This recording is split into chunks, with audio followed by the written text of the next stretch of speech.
Veho Driver is marketed as a flexible delivery side hustle where drivers can earn money by delivering packages using their own vehicles. The ads make it sound like easy money with flexible scheduling and decent pay. But the real question is it actually worth your time? Now, to be fair, Veho is a real delivery platform.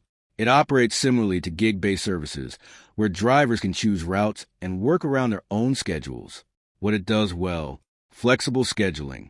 One of the biggest advantages is choosing when you want to work rather than following a fixed schedule.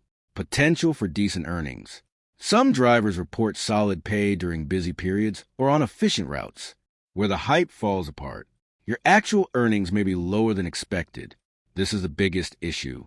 Fuel, maintenance, insurance, and vehicle work can reduce what you're really taking home. Route quality matters a lot. Some routes may be efficient, while others can involve long distances and lots of stops. Income may not be consistent.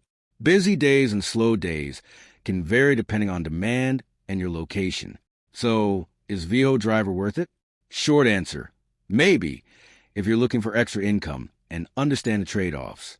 If you want a flexible side hustle and already have a reliable vehicle, it could make sense. But if you're expecting easy money with no hidden costs, the reality can look different. Thanks for watching. Don't forget to like and subscribe for more videos.